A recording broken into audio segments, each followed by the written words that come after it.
What's up? What's up? Okay, we're going to let some more people hop on, but today's pre-show, we're going to be talking about everything driving for dollars. And those of you that don't know who I am, we are waiting for Pace Morby to hop on.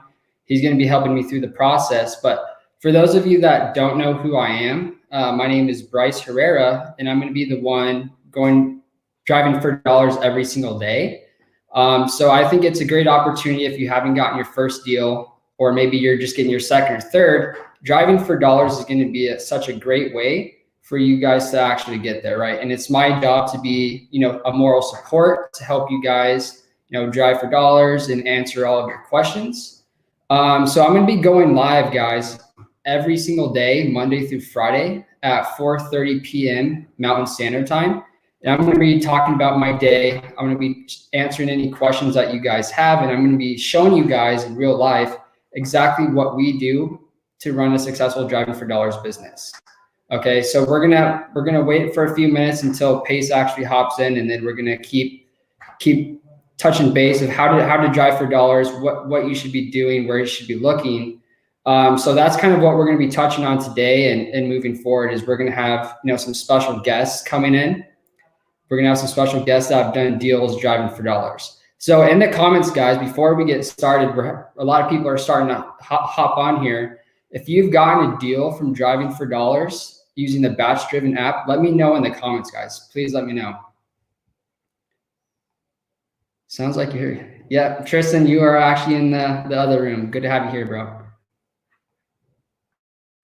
Pace, yep. Ava, how's it going, Ava? Yeah, so pretty much we're going to talk about my day, I guess, until we can have, Pace hop in.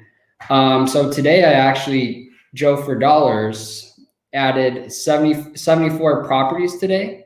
And I can tell you guys kind of what I was looking for, just so that when you're building your driving for dollars list, you have a good idea of what to add to that list.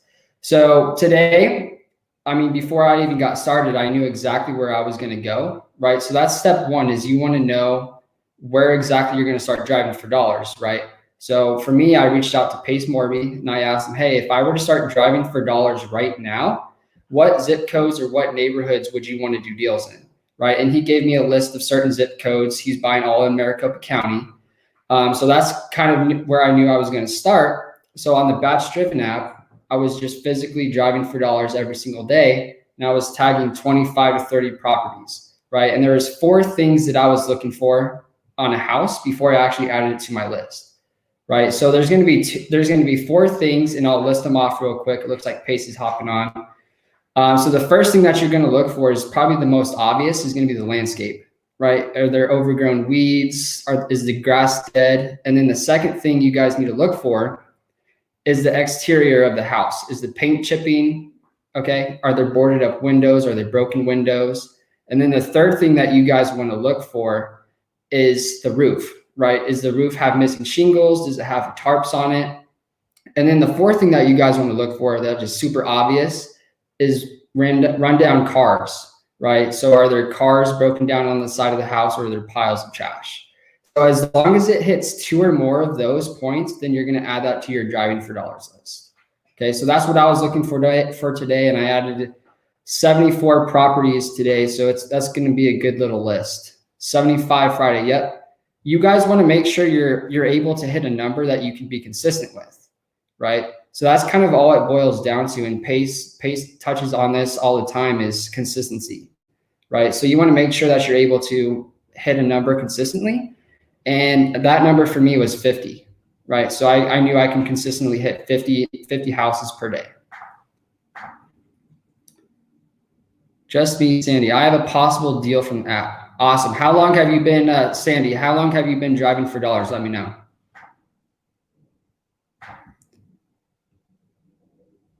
What's up, bro? How you doing? Good. How's your birthday, Pace? Bro, my birthday was so good. Tell me what you talking about with the people today. We got a little over 100 people. Where you at? Tell me what you're talking about. So I was just telling them about my day, kind of what it consisted of, what I was looking for before I added these properties to the list. Love it. So tell me about it. Let's walk through it. Yeah. So I was telling them the first thing that you want to do as far as an action item is you want to talk to a cash buyer and figure out what areas they're buying in. Right. So for me, I came to you and I said, hey, if I start driving for dollars pace, what zip code or what neighborhoods do you want me to drive in? Right. So that was the I think first I've been thing. seeing you driving in some of these mobile home manufactured areas, right? Yep. Can you pull it Love the up on your mobiles. screen of what that looks like?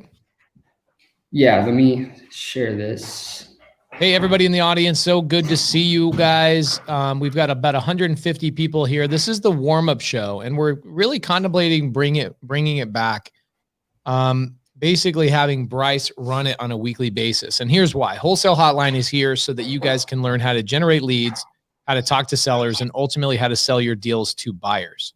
So one of the best ways to find good deals is by driving for dollars. And so Bryce actually sold his first deal ever to Cody and myself by driving for dollars. So we hired Bryce. We said, dude, like, you want to make more money? Let's go. How much money did you end up making on that first deal, by the way? That first assignment was $10,000. Love it. So the first assignment was $10,000. By the way, if you guys are driving for PropStream or you're doing driving for dollars for PropStream what's the other one called? The other one's called Deal Machine. Deal Machine. If you bring up those company names in the side channel, I will. I'm gonna pop you out. I'm gonna put you on timeout. I'm gonna put the dunce hat on you and have you sit in the corner for a couple of minutes. So you were driving. We ended up hiring you, and long story short, here you are. You're providing value to other people and showing them, hey, dude, like I got my first deal driving for dollars. And so on a daily basis, you're out in the field running the Instagram for BatchDriven. And the way to find that is BatchDriven app. Did you actually go through and post anything on BatchDriven app Instagram today? Yeah, I'm trying to make a minimum of 10 posts per day, just to kind of show you guys, where I'm starting, what the properties actually look like before I add them. So I went through there and I have about 10 stories on there. So if you guys want to follow me on the BatchDriven app on Instagram. And if you guys have any questions, I'm there to be, a moral support and help you guys out. Love it. All right. So you spend your days doing your administrative tasks, planning out your week, getting gas, creating new folders, etc. So your goal today, this was just 5 hours ago, was 50 distressed properties. Okay. So I'm actually going through the Instagram that you're posting on a daily basis, right? So which is cool because I look at these other companies, right? PropStream or Deal Machine. Guys, I would bet you $1,000 that not one person in those organizations that are running those companies are actually doing real estate deals. Okay, so what's cool about BatchDriven is it was built by people who are doing deals, and they have a whole support team of people still out in the deals, the streets doing deals. And Bryce is one of those guys that are out in the streets on a daily basis. He's there to have you DM him and say, hey, I have a question about a property, or, hey, is this a property that you would put into one of your folders? Or, hey, I put this into a folder. Now what do I do? What are the metrics? Should I bring somebody with me? Should I, those types of questions? That is what Bryce is out there for. Okay. So please, guys, go follow Bryce on BatchDriven app on Instagram right now. I'm going to watch because I actually have access to the Instagram. I want to see you guys follow. Right now, there's about 1,500 followers. Let's see if we can get the BatchDriven app up to 1,600 followers on this live. That's only 53 people.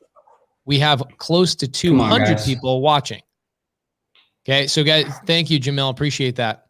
So the cool thing is, because we're bringing this show back, we are bringing the show back, the warm-up show. And so we want to be able to bring you guys massive value and then ultimately give you the main show at 5 o'clock. So today in 19 minutes, Jamil will be showing up, Brent will be showing up, and then I will be jumping in to the main show. So today we actually have a really good topic. The topic is finding buyers. So many people ask this question. How do I find buyers? What's my script with the buyers? All those kind of things. We're going to do that today. So it's going to be a lot of fun.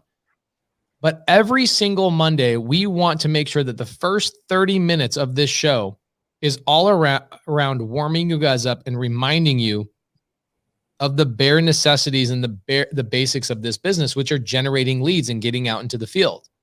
So please check it out. I'm already getting followers. Love it. Yeah, let's go. Oh, dude, we just got like 11 followers on Instagram. That's dope. Thank you, guys. Can you guys please, I want to get this up to 1,600 followers. And I want you guys to do me a favor. Take a picture right now. Okay, take a picture on your phone of Bryce and myself on the Wholesale Hotline and tag BatchDriven so that BatchDriven can re-tag you. So here's what I want. What I specifically told Bryce is I told him I want him to be a massive support system of somebody that's actually doing deals out in the field all day long, bringing value that no other app is bringing the value, okay, of somebody actually doing deals. Now, above and beyond that, I want him to be a support system. I want him to tell you his goals. I want him to be transparent and say, hey, man, I didn't get a deal this week, or I haven't gotten a deal in 2 weeks, or whatever it is, so that we can have real conversations of what this business really looks like and how long it takes for people to get a deal and another deal and another deal and another deal. So, and how much did I make on that first deal you did, Bryce? Do you remember Cody telling you how much? I think Cody said you made like 29 or 30,000. Nice. So we actually bought the deal from you. We actually closed escrow. We went and did a fix and flip, and my team made 30 grand, which means I probably made around 10 grand. So you made 10 grand, I made 10 grand, Cody made 10 grand, and then, you know, people on the team and whatever else expenses. So essentially that one deal netted 3 people $10,000 each from driving for dollars. And Pace, the best part about the driving for dollars is the fact that I was starting out and I had no idea what to say to these sellers. There was no competition, right? So, I mean, you can go pull a list, but the reality is if you pull that list from like list stores, batch leads, there's going to be so many people with competition. Driving for dollars list is going to be custom and it's going to be niche to you, right? No investor is driving down the same exact road. And that's the point of driving for dollars is you want to have, you know, a list compiled of all of these distressed properties that you can market to without breaking the bank. Love it. Guys, we only need 32 more followers. Can you guys help us out? We're nearly at 200 people watching this show. I need 32 people. Can 32 people go and follow this boy? Freaking Bryce is out in the field every day, Monday through Friday. What times are you out in the field, Arizona time, and what time do you get out of the field? So it's roughly, I start at around 10 a.m. is when I start my day, and then we'll finish driving for dollars. It really just depends on, you know, the area. But I would say we finish in about two to 3 hours driving for dollars. Love it. So did you get your 50 houses today on driving for dollars? I actually got 74 houses today. Oh, wow. Okay, cool. So let's see. You said 50 distressed is your goal. Love it. Broken down cars, terrible roof. Dude, I might want to buy some of those cars, dog. Shit. Yeah, there's a bunch. Wow. Dude, oh my gosh. Some of these people look like they have a used car dealership in their driveway, huh? Yeah, it's crazy. Or landscape, distressed roof. Love it. Love it. Love it. Trash, terrible exterior. So here's what we're going to plan on doing. We're going to plan on letting Bryce take people out in the field. If you guys are in Arizona or you're stopping by, this was kind of a cool thing. So Steve Trang, Jerry Norton, myself, and a couple of other guys in the business ended up having a mastermind all at the same time in Phoenix. So there was like hundreds of real estate investors that flew in from out of town. So if you guys ever come in for like a Sean Terry event or a Steve Trang event, Brent Daniels event, etc., you guys are always welcome to hit us up. Bryce, you know how to reach Bryce. How do we reach Bryce? We reach Bryce by going to BatchDriven app on Instagram and DMing him and saying, hey man, I'm in town. Can I go around with you? Would anybody be interested in actually jumping in Bryce's car, driving for dollars, and learning the tricks of the trade? Would anybody be interested? And also, what might be cool is actually doing some driving for dollars live on this warm-up show every once in a while. Tell me if you guys would be up for that. That'd be awesome. Malik Silvera says, what do I do if I only have one comp? We'll let Jamil answer that today. But guys, do me a favor. We've got nearly 200 people watching live. The main show hasn't even started. I want to get, oh, here we go. Here's some followers. I need 25 followers on Instagram. 25 guys. Help me out. If you guys are not following Bryce on Instagram, BatchDriven app on Instagram, please do me that favor. I think there was a couple of people that gave the link. Who can share the link for everybody else one more time? Let's see what we got here. Did you see the link in here? Yes. Here it is. Here it's on the screen right now. Instagram.com/BatchDriven app. All I want you guys to do is follow, because what you're going to see is on a weekly basis, you're going to see exactly what Bryce is doing out in the field. Okay. His full-time job is driving for dollars and then helping people also drive for dollars.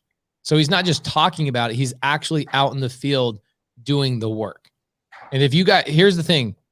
If we get up to like, oh yeah, here we go. I only need 18 more followers, guys. It's pretty simple. Give me my 18 followers. And what I'm going to do is I'm going to start having Bryce take people out in the field.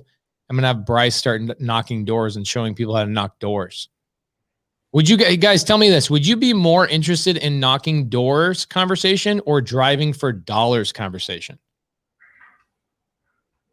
Johnny Sanchez, my first deal was driving for dollars, vacant lot. I love land. Rob Webb, thank you so much, says he just followed. Jeremiah Rosa, already following. Thank you, Jeremiah. Johnny Sanchez says he'd rather have a conversation about driving for dollars. Guys, I'm curious. Would you, for future content, would you have driving for dollars or door knocking conversation? Which one interests you guys more? Which one would you guys feel like you would get more value from? All right. We got some knocking doors. Got a few of those. Mark. Ooh, thank you guys. Mark Frias says knocking doors. Jesus Hernandez says knocking doors. I love it. Seems like we have a little bit more driving for dollars, because I feel like at the end of the day, I think people realize knocking doors is going to get them a deal probably faster because you're just going right up to the house. But at the end of the day, it's also a little bit fear. Like people have a little bit of fear regarding knocking doors. Is that right, guys? Do you guys feel like there's a little bit of fear involved with knocking doors? But driving for dollars is like, yo, I don't have to actually go knock their door. I can text them. I can call them. I can send them a direct mail. Is that the reason why knocking doors is a little bit scarier? Let's see. Virtual driving for dollars. Yeah, I actually have a Zoom after this. Someone messaged me on the BatchDriven app and wants me to do, hop on a Zoom with them to show them how to virtually drive for dollars. So I'd be happy to do that. Hop on some phone calls with you guys, whatever you guys need. What day are you guys actually like focusing on just driving for dollars?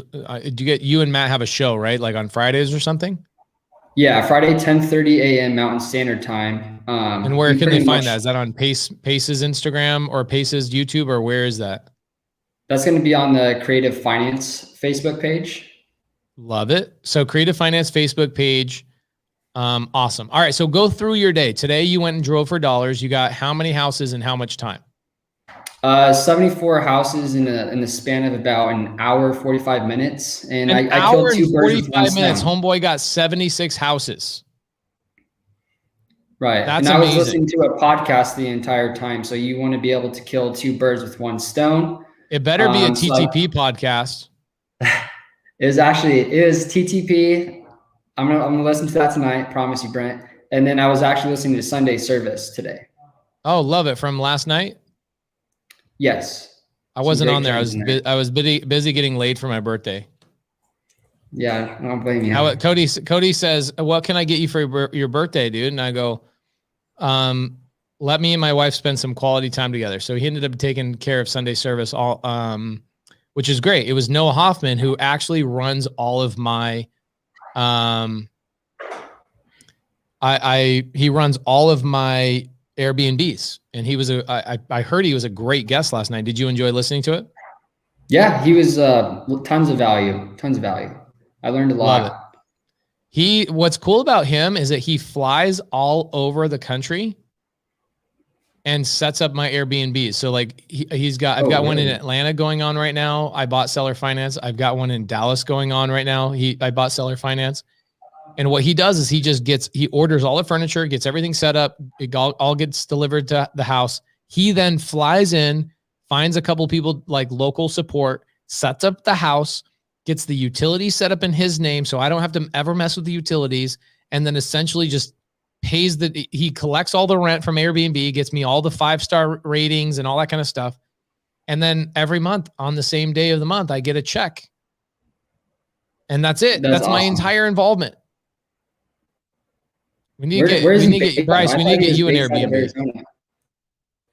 What's that? Yes, that would be great.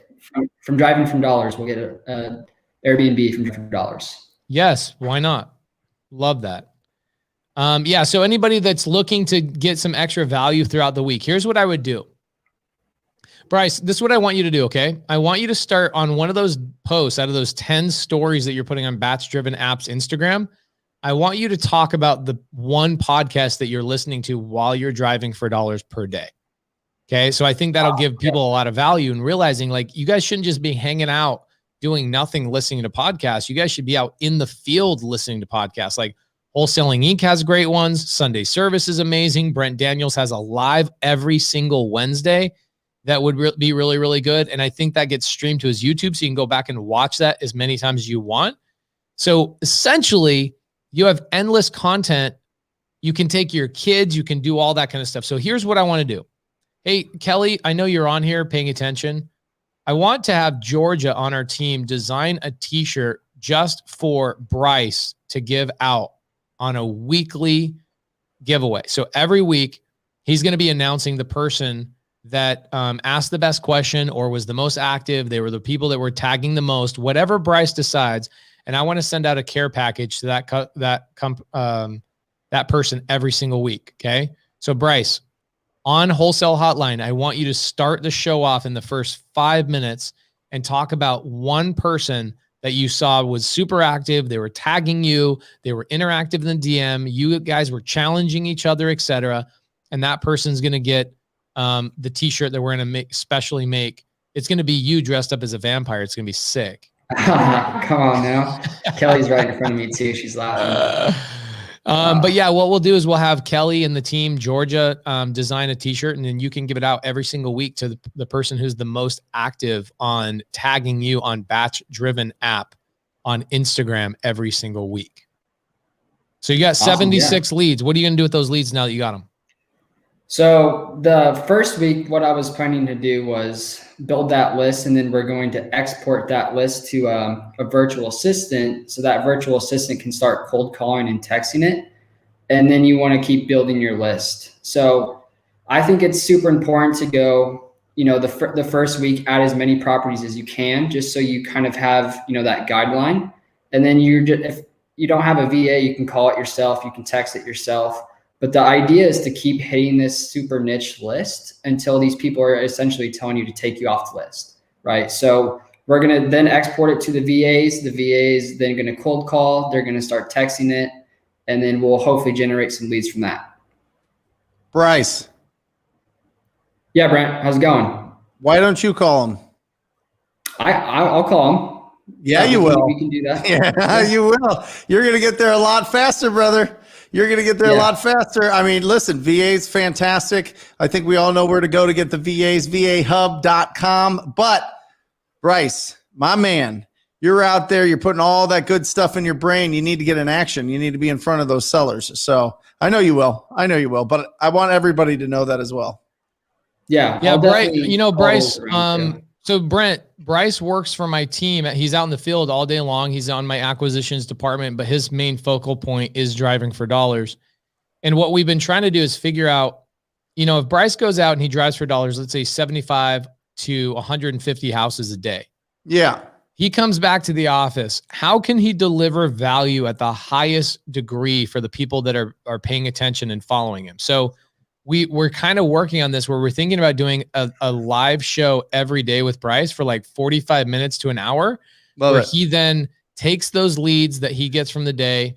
He uploads those to the dialer for the cold callers, but he goes through and maybe calls the first 20, 30 or so and just shows people, hey, here's the script. Here's how it's done. And he just does it for an hour every single day. Because the reality is I really want him spending a ton of time helping people see how rudimentary and basic driving for dollars really needs to be. It's just get out in your car, listen.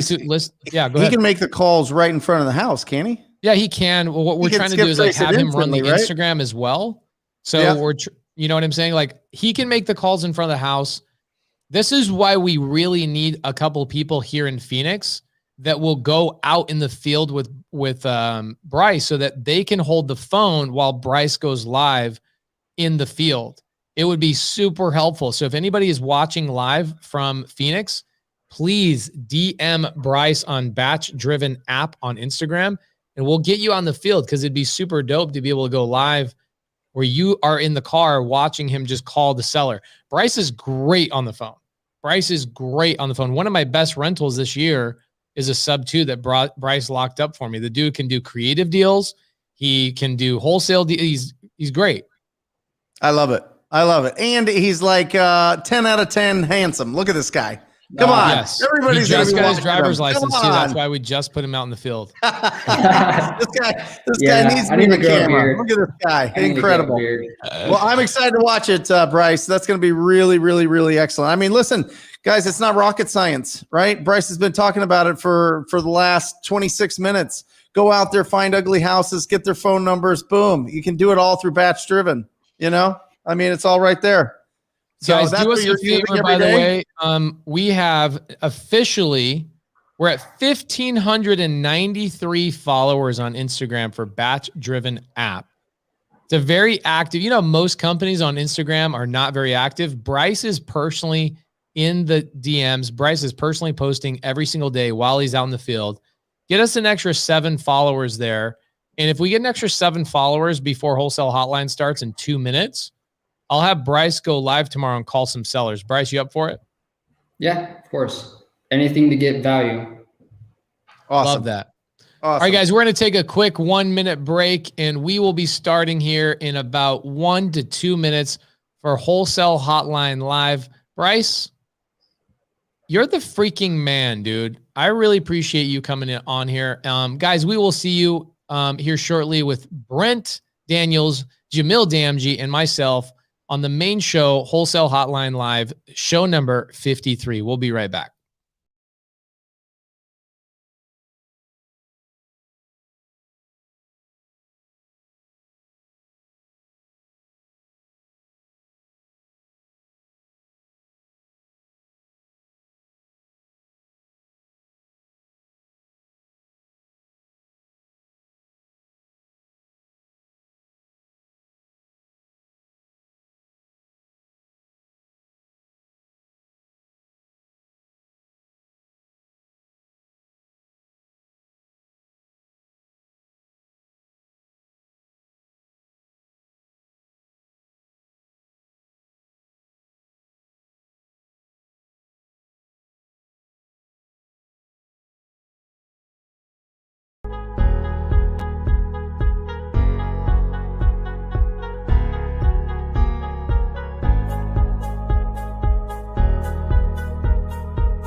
Here we go.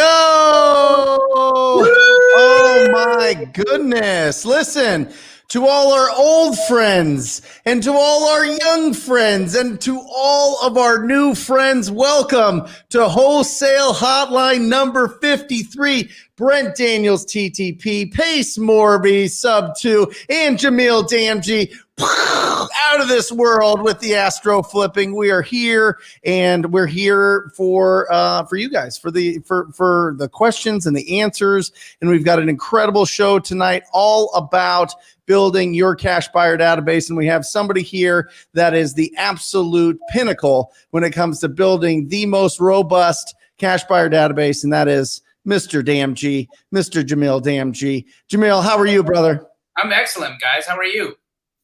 So excited about this show. I mean, this is just all in a line. We have been putting themes to our show every single week, and I think that's really helped out. What do you think, Pace? Bro, I think it's been a lot of fun. I think for just our side of things too, gives us something to look forward to. We love being able to deep dive on one topic rather than kind of being all over the place. I even talked to somebody the other day about their notes. They said, you know, I take notes whenever I'm on Zoom. I take notes whenever I'm listening to a podcast. And they liked how they could even separate their notes from episode to episode rather than from like every single question is just all over the place. And Jamil has been crushing it. Last week was an amazing episode. Freaking loved it. All about comping. And today, this is a common question I get all the time. I am pumped. And I think, guys, if you guys are liking it too, please make a comment in the side that you guys enjoy when we talk about one topic and we deep dive on that topic versus just kind of all over the place. Well, let me crack this egg open real quick, Jamil. What do you think?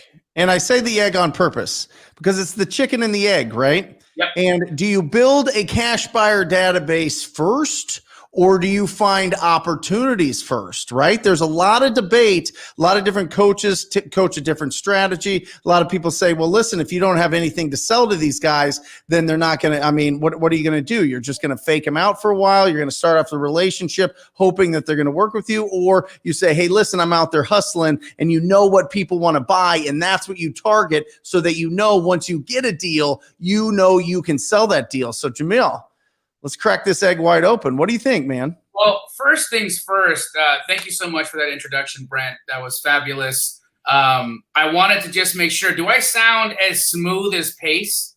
No. You have your mic? Yeah, it's right here. You just can't see it. But yeah, I've got a mic. My levels You got to put it right by you, brother. Jamil, do me a favor. Yeah. So on your screen, you see where it says cam mic? Yeah. Click on that. I did. And make sure that it says on audio, make sure it says Rodecaster Pro is turned on for your mic. How's that? Any better? That is better. That's a lot better. Yeah. Ooh, okay, guys. So, and the reason I asked, And we just lost him. And we just lost you. Somehow you got muted somehow. So for whatever reason, it bumps me off the Rodecaster. I'll have to have you come back here and help me out, Pace. Sorry, guys. Okay. I'm gonna have terrible audio for this. Actually, It's not terrible. It's perfectly fine. You don't need to worry about it. Okay. Well, let's just dive right into it. So what do you do first? Do you get a buyer first, or do you get your deal first? Well, I'm gonna say this, and here's the thing that a lot of coaches haven't talked about, which is leveraging squatting up. Right? When I first got into the business, did I have any buyers? No, not a single one. I didn't have any buyers. What did I do? I squatted up with a disposition wholesaler.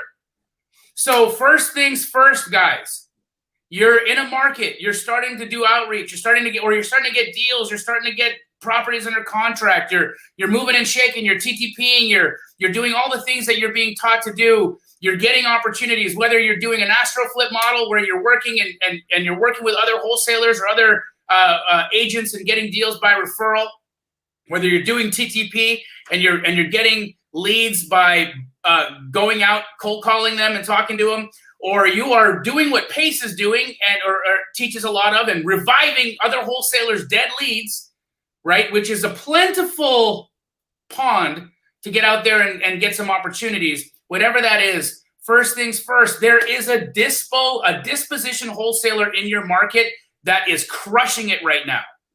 Here's what happened to me. When I first got into wholesale real estate, I was very talented at making relationships and getting deals sent to me from agents and other wholesalers. So I had opportunities. And I used this magical document called the option when I worked with wholesalers, and this magical document called the real estate purchase contract when I worked with real estate agents, and I got these deals under contract, but I had no buyers. So the first thing I did was I leveraged a disposition wholesaler. What's a disposition wholesaler? Well, the most famous one in America is Keegley, guys.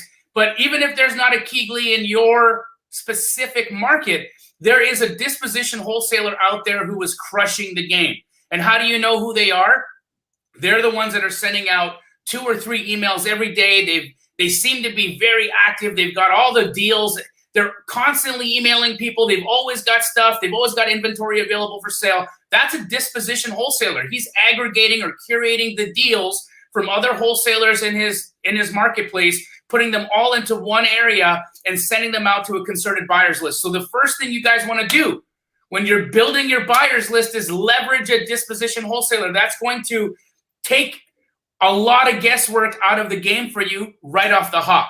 All right. So rule number 1, become friends with, leverage a disposition wholesaler. Now that will do well for you for a specific amount of time. And you can leverage a disposition wholesaler for 6 months, a year while you're building your buyers list. So you can leverage this other person's buyers list while you're building your own in tandem.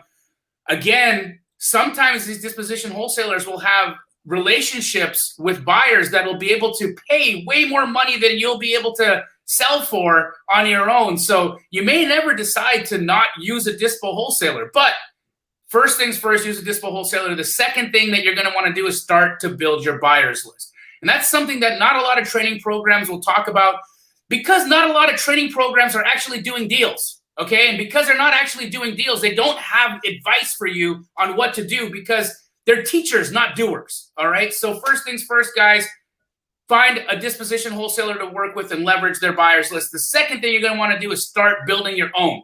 So what are some specific techniques that you can do to get out there and build your own buyers list?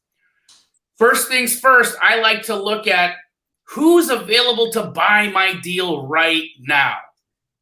Right now. Timing is key, because when you're dealing with buyers, a lot of times they've got inventory they're already working on. They've got flips they're working on. They may have all of their deals or all of their capacity full at the moment. Doesn't mean that they're not legitimate buyers. They're just not a buyer for you at your timing right now. So you want to find a buyer that is going to match up with your specific timing right now. And what's the way that you can do that? Well, one of the hacks that I love to do is I will comb, or somebody from my team will comb the MLS listings every single day. First thing in the morning, for 2 hours, they'll look at all of the new listings that have been put on the MLS, and they'll see which of these appear to be flip properties, right? What looks like it was just newly renovated, and if not like some person's house where they're living in it and they're trying to sell it, but newly renovated. And the way that you'll know that it's a newly renovated house that's an investor remodel and not someone's home is look at the pictures of the master bedroom and see, are there clothes in the closet or no clothes in the closet? No clothes in the closet means it's a flip. Right now, what you're going to do is you're going to skip trace the owner of that property, and guess what they are? Ready for their next deal. They're a flipper ready for their next deal because they just listed one. I can tell you one thing. My very good friend here next to me, Pace Morby, he flips houses all the time, right? And how do I know when Pace is ready for a flip? Because he starts getting loud about it. And the reason he's getting loud about it is because he's just listed one that day. The day Pace Morby lists a flip is the exact day he's going to post on his Instagram, send me your deals. He's that predictable, right? As is every other rehabber. Every other rehabber is desperate for their next deal. The day they've listed their flip, they know they're ready for their next one. That's the day you reach out to them. So you're hacking the timing. But here's the added benefit to what I just taught you how to do. There's 2 parts to it. You see, you've got that rehabber's information now. You're skip tracing them. But guess what? The listing agent of that rehabber, that listing agent is a powerful person because they are working with investors. Yeah. So not only can that listing agent be a go-to for you to help you sell your deals to other rehabbers, but you can connect with that person to increase the number of buyers you're working with by all of the people that agent works with. So now you not only have one buyer, you could possibly have 100 from that one relationship. You got to call him. You got to talk to the listing agent, and you got to be brave, and you got to talk to him, and you got to say, hey, listen, I'm out there every single day finding opportunities. Do you want me to reach out to you? Is it more appropriate to reach out to you or to your client? You know, Yep. because honestly, I mean, you can have that conversation, because if you're calling both of them and all of a sudden you're sending it to the client, but not the agent, that could get a sticky deal. So, you know, a lot of times the owner of those properties is the agent. I mean, the best, you know, Jamil, the best flippers are licensed. Correct. Because they or their wife is licensed, Yep. you know, Yep. or their dad or somebody's licensed, and they make sure that they save the money that they would spend on hiring a realtor, and they become one themselves. So reach out to them and see and ask them, you know, are they looking to put, you know, first of all, give them props. What a wonderful product you put out. What a great house. You guys did an amazing job. I'd love to give you another opportunity. Are you guys in the market to look for another one right now? And Yes, then sir. boom. And you can do that all day long. All day long. I put it in my 90-day plan. Call 5 real estate agents that have flip listings every day. That's it. You do that, I am telling you, you will have like 100 buyers in no time. And then guess what you do? You trade those 100 buyers for somebody else's 100 buyers. Now you got 200 and 400 and 1,000 and whatever else. And now Jamil went and built it all himself, and you can certainly do that. But you can also trade up with people that you're squatting up with in your marketplace. And all of a sudden, you've got 1,000 cash buyers, and it's been 45 days. Yep. If you're really, really diligent about it. And then the bigger, I mean, you tell them, Jamil, the bigger your buyer base, the more opportunities you have to sell deals that maybe you didn't think were really deals. Can I call a buyer today? Sure. Can we go through that process maybe a little bit later? I'd love to, like, Jamil, you coach me on a couple of things I should say, and I'll make the phone call like I'm brand new. Love it. And I'll purposely screw up and act nervous, and you guys coach me after I screw it all up. Well, acting nervous doesn't have to be a part of the game, right? The thing that I always tell people is that you are as confident as you believe yourself to be, right? I kind of want to just call, like, if I call a buyer, I think the first line I'm going to say is like, hey, I'm brand new. I don't even know what I'm doing quite yet, but I know I have really good leads. I'm hoping to get some help, because I want to help encourage people to make these phone calls, even though they might not be the most amazing in their mind, right? Like, in their mind, they think I have nothing to offer. So I'm going to show them, if we get to it. I'd love to get to it. If the audience, we're at 300 plus people right now. If the audience thinks they'll get value from it, I'd love to just jump in there and make a couple phone calls to realtors and just act as if I'm a brand new investor and see like how easy it really can be. Love it. Love it. We can do that. I think, Pace, if you just jump on realtor.com, you could see the flip properties, and then the agent's info is right there. Flip right now. Why don't we have, even if you've got somebody watching, if Kelly can get onto the MLS right now while you're on the show and just see if she can identify a flip, or Pace, if you can pull it up on your screen, let's just pull up a couple of agents. We'll bring them on and have conversations. I wanted to jump into the next thing, right?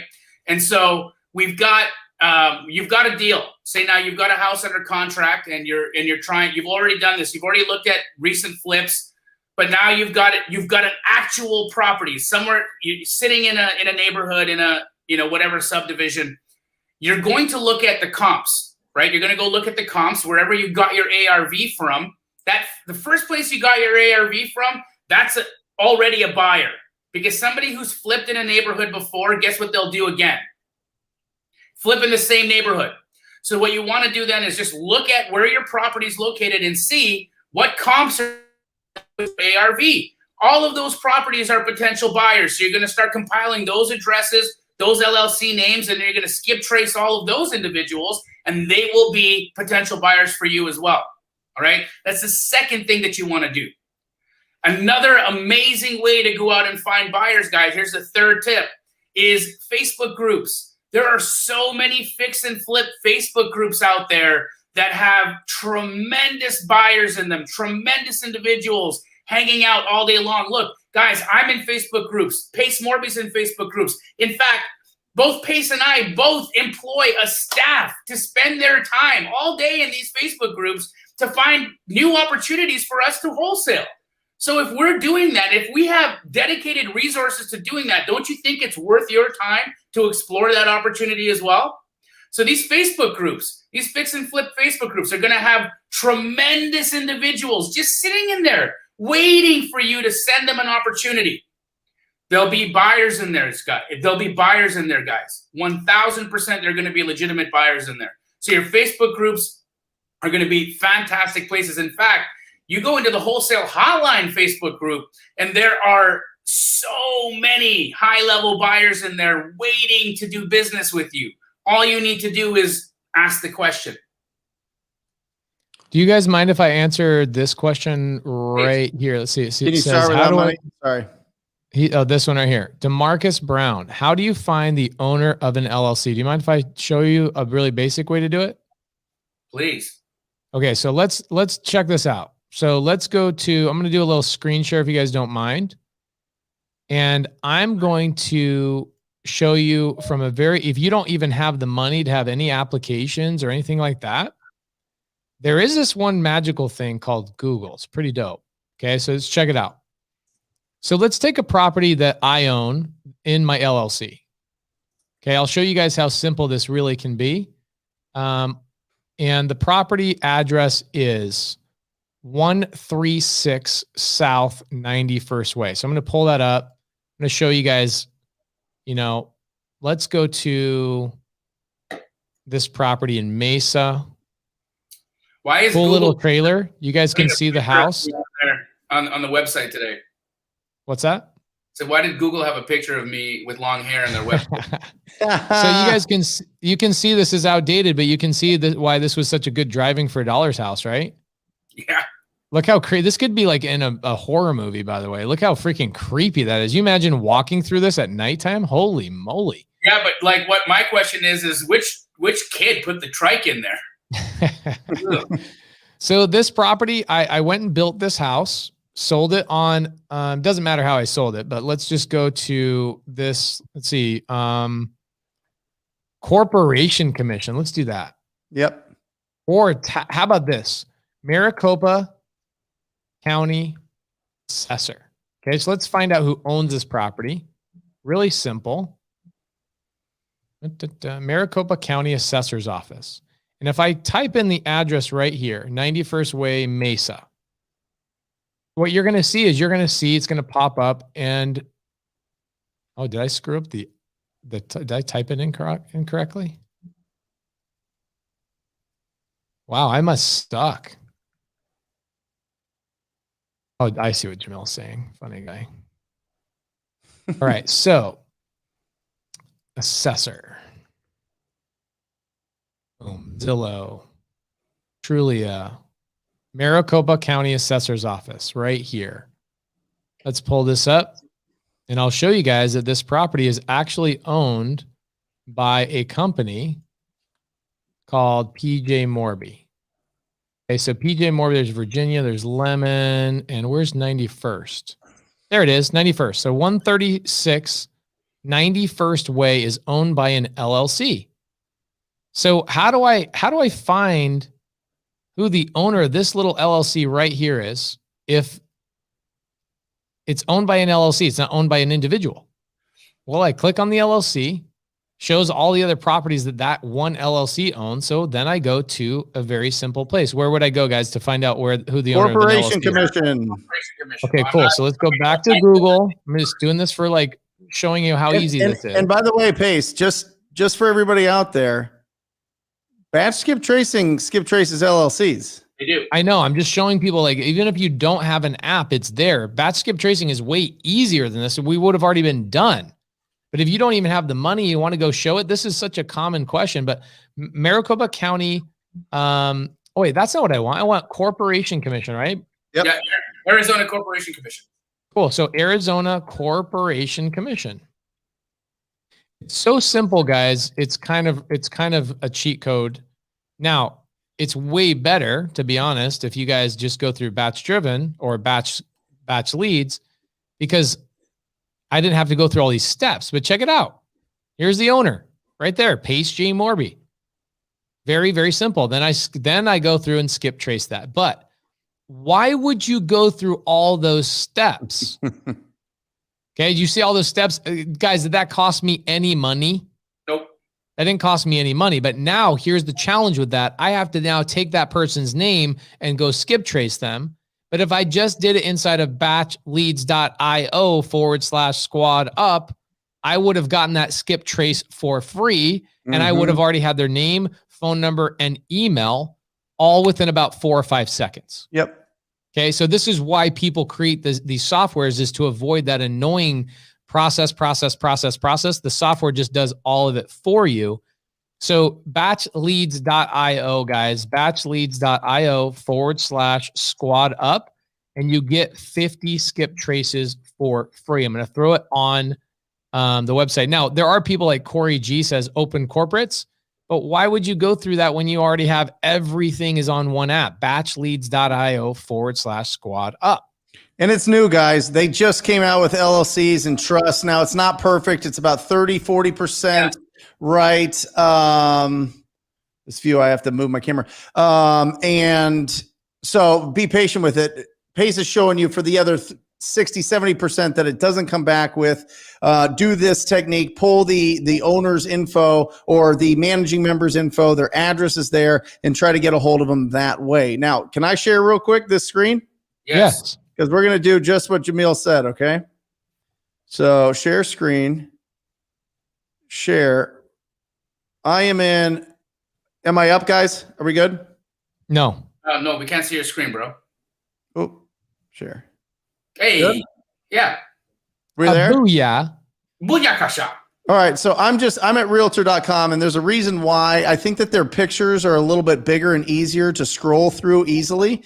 So I'm just here on realtor.com. I'm putting in Phoenix. I'm going to put this zip code here because it's a real popular zip code. Do you live in 018? I do. Jamil? Yep. Yeah, this is Jamil's zip code. Perfect. So we're searching here, okay? And what I want you to do here is under more filters, type in renovated. Okay? It's going to give you a little bit more love here, right? And you can see this is okay, but I don't know. I want to get a little bit lower price, but this is beautiful, right? Look at what's going on here. But this looks like it might be a brand new house, right, guys? So I'm going to look around. I'm going to look for some good properties. Here's a townhome that looks like it's renovated, okay? And look at this. The beautiful thing about this, do you see what it says right here? Contingent. That means that this property is under contract. That means that the flipper has successfully got this under contract with a buyer. Guess what they want to do next? Buy another one? They want to buy another one. Look at this. I can't see the phone number. Is there a realtor phone number there? Can I call? I'm going to get it for you, brother. So a couple different things here. I know that it's right here. So what I'll do is I'll just go here, and I'm going to right click this. I'm going to search Vicky. It might be right on the site there.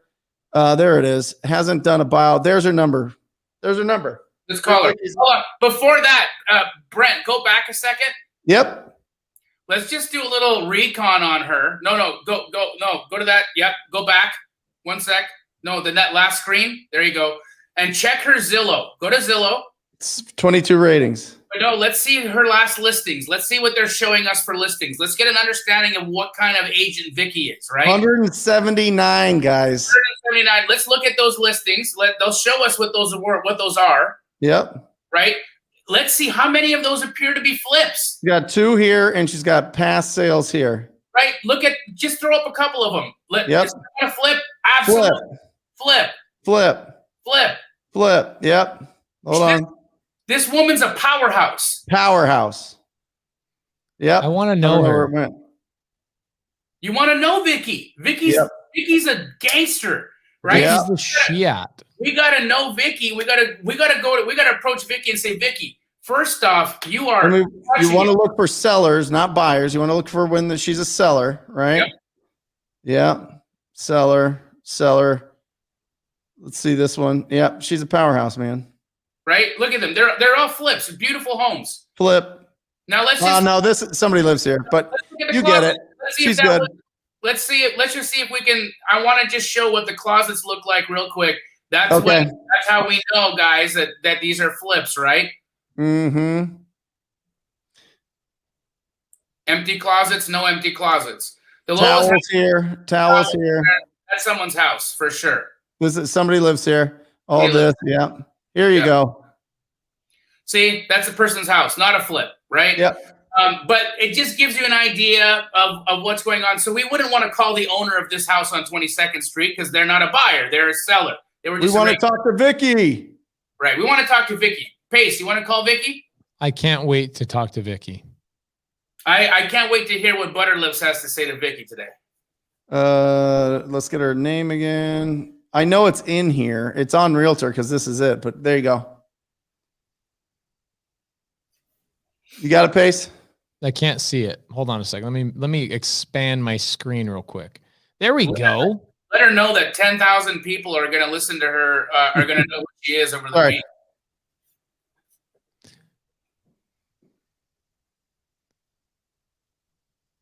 Should I pretend like I'm just brand new?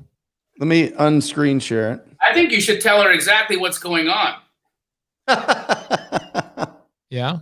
Yeah, why not? I'm wondering, like, what would be the best value for the audience? What do you think, Jamil? Well, let's say we're just an audience member, right? So my typical pitch is, hi, Vicky. I noticed you just listed a property that appears to be owned by a renovator. I have a deal right now. I have a deal that I want to move to a person that can fix and flip a house. It's a great property under contract. I'm wholesaling it. There's a great spread on this house. Would you want to present this deal to your buyer? Well, what if I don't have a deal yet? What if I need somebody like a Vicky to help me underwrite like the pricing and stuff like that? No, you don't want to ask Vicky for that. You just want to send Vicky opportunities. Let me tell you the one thing about these agents, they're not going to do extra work. So you've got to send them deal texts. You've got to send it to them so they can just copy and paste and send it to their buyer. You ask this agent to do any extra work, it's not happening. It's going to fall apart right there. So what you want to do if you don't have a deal under contract is you call Vicky and you say, Vicky, I am amazing at getting trash houses under contract. That's the gift that I've been given from God is finding opportunities for your client. I love it. I want to be able to send you these opportunities, Vicky. What's the best way for me to do that? Let's do it. I think I've sold a deal to Vicky.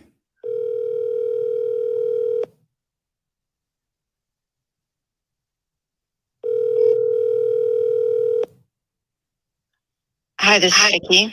I cannot believe that Vicky, with as many listings as you have, you actually answered your phone. That is so unbelievably cool. Who is this? My name is Pace, and I am a real estate investor here local, and I just see you have a lot of listings. And I have this kind of cool business where I find undervalued properties and I sell them to fix and flippers, as you would probably call a wholesaler. Yes. You know what? I am on the other line with my client telling her buyer just canceled. So no problem. I'm just wondering if I have a deal, where should I send it? Because it looks like you represent buyers, or you represent some cash buyers. Yeah, I mean, I kind of have everything. So is there a way you can either call me back or text me your email? You can just email me at vanderhoffhomes@gmail.com. Amazing. And applause to you for answering your phone. I appreciate it a lot. Okay. Thank you. Thank you so much. Bye-bye. I have to admit, with how busy the market is right now, the fact that she actually picked up her phone means it's a power move. Like 100%. So many agents have 2 listings a year, don't pick up their phone. Listen, if you're in Phoenix, Arizona, and you don't add Vicky to your list, you are silly. I am telling you. Yeah, she's like, I have everything. Vicky's awesome. I'm going to have Nick on my team reach out to Vicky and develop a relationship with her. That's amazing. Unreal. Love that.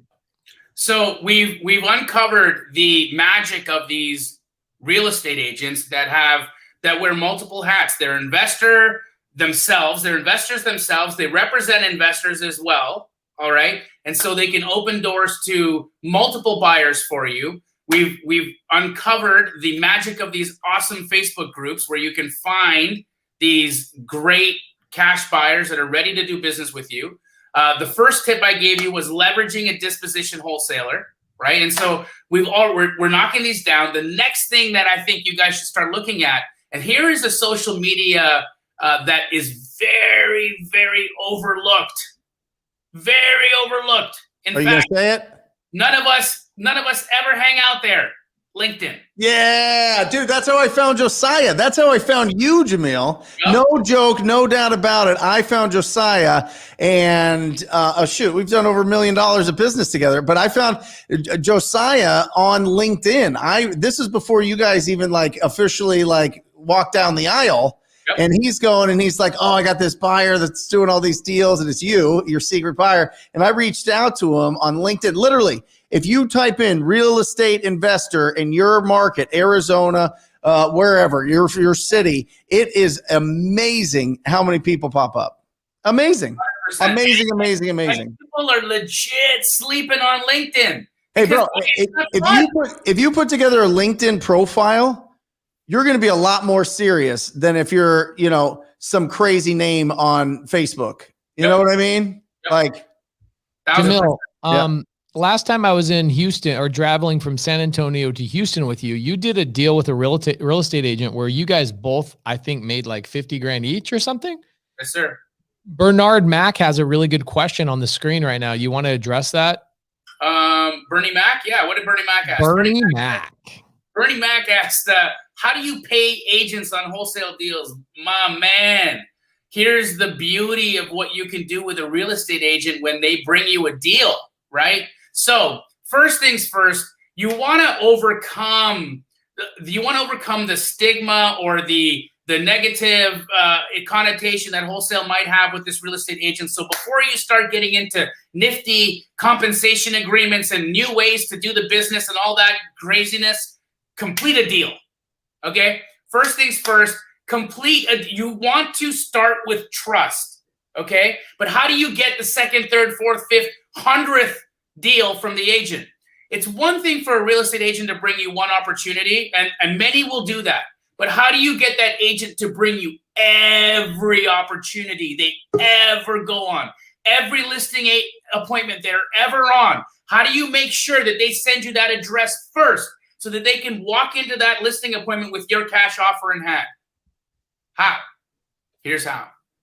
You talk to them about agency relationship and how, with you as the cash buyer alternative, they can become the iBuyer, just like Open Door, just like OfferPad, like Zillow, so that when they walk into a listing appointment, they can say, sir, madam, your house obviously is in distress condition. And this is only in situations where there's distress, okay? Only in situations where there's deferred maintenance on a house. Your agent's not going to walk into $1 million listing and say, I have a cash buyer for you. That would be crazy. But they will walk into a house that needs significant repair, and they will say, I can bring you this cash offer. In fact, I came with it in hand. And what this investor does is he actually pays me the commission himself. So this is a net offer to you, sir. This is net, meaning this offer for $200,000, this means you pay no closing costs. You pay no commissions. My buyer will pay me the commissions himself. Most sellers their brains will explode at that right there when they say, what? I don't have to pay you a commission? Your buyer pays you a commission? Yes, sir. And in fact, he'll also pay closing costs, and he'll be super flexible with you with respect to closing day, vacancy, post-possession agreements, removing items from the house, all of it. And he'll do this as is, where is, without any liability on you or any need for you to have to do any repairs. Her does that sound? Well, that sounds amazing. Let's do that. Great. So then what I do with my agent is, because she's representing me and her agency fiduciary duty is to me, her duty is to get me as good of a deal as possible because she's representing me as the buyer, right? Her fiduciary duty is to me. So what I do to her is I say, agent, every time you bring me one of these situations, your commission will be 50% of my assignment fee. Rather than you just having to go out and work for 3%, I'm going to give you half of what I make. And trust me, I make way more money than you. Mm-hmm. So last few deals I've been doing with Monique, They've been $30,000 checks, $40,000 checks. In fact, when I was driving with Pace, I gave her the news that we were just splitting a $100,000 assignment fee on a $125,000 house. Her commission on that deal would have been $3,000. Instead, she made 50. And why would a realtor not want to bring you as many opportunities when you give them the ability to name their own price, to name their own paycheck? Like, you're flipping the entire script of what it means to be a real estate agent when they work with an investor like you. Because you're bringing them tools and opportunities and instruments that they can use to multiply their commissions by 10. It's beautiful.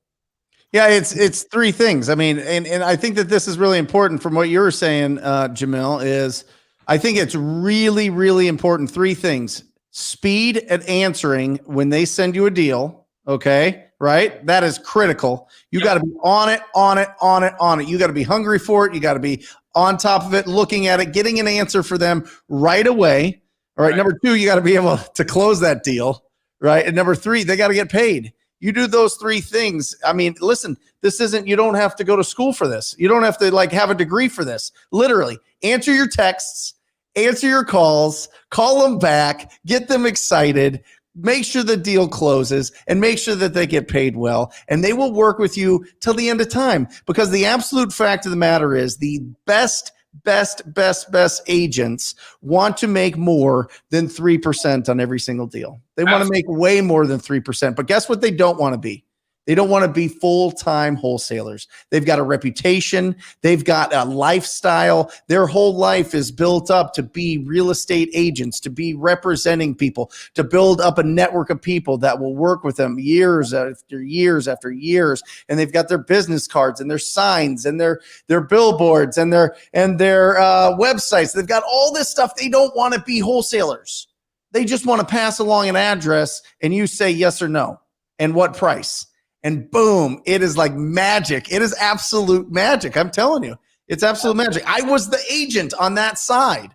I was like, my first three deals, $92,000 in wholesale assignments. My first three deals, I represented the buyer and I locked up deals that were off market. And I got paid 3% because I didn't know what wholesaling was, but I was thrilled. And if that guy would have told me, I'll give you half of what I make on it, I might not have ever been a wholesaler. It was good in the long run for me, but I would have been like, I'll do this forever, right?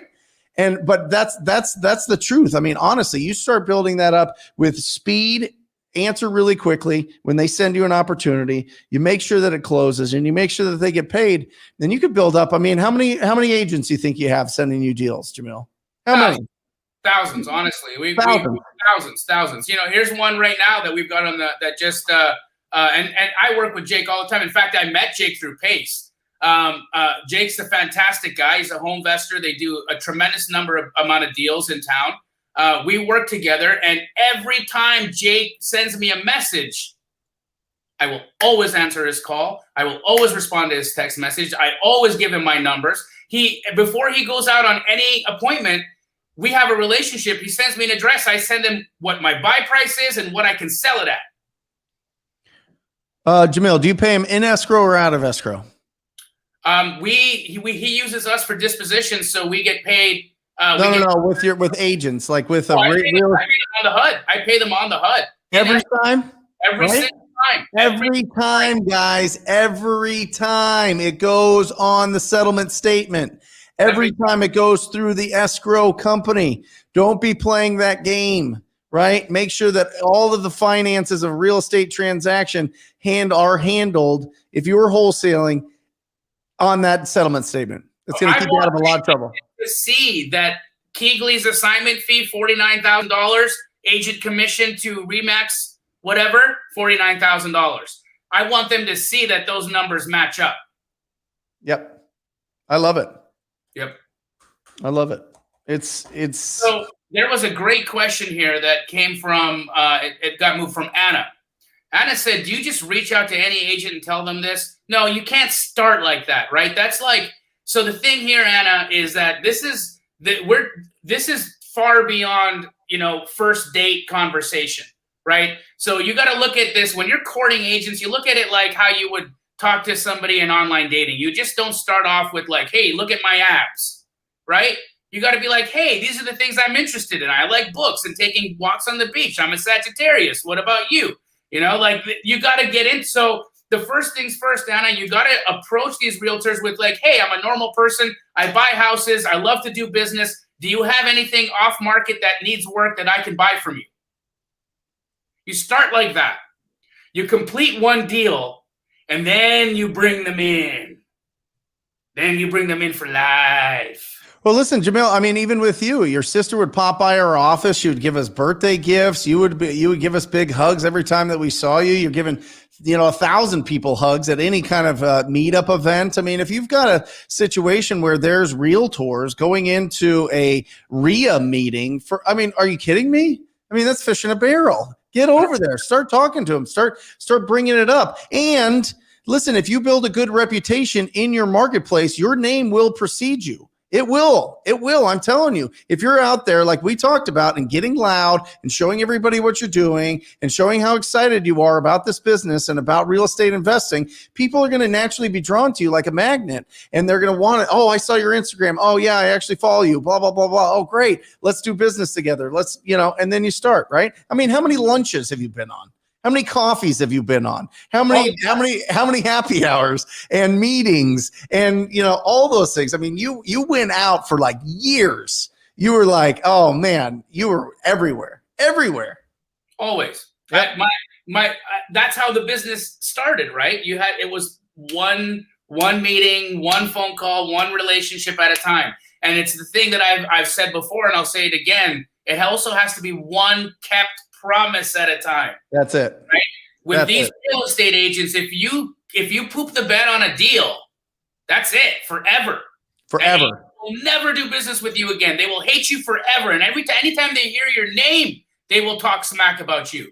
So make sure you've got your numbers right. Don't just go.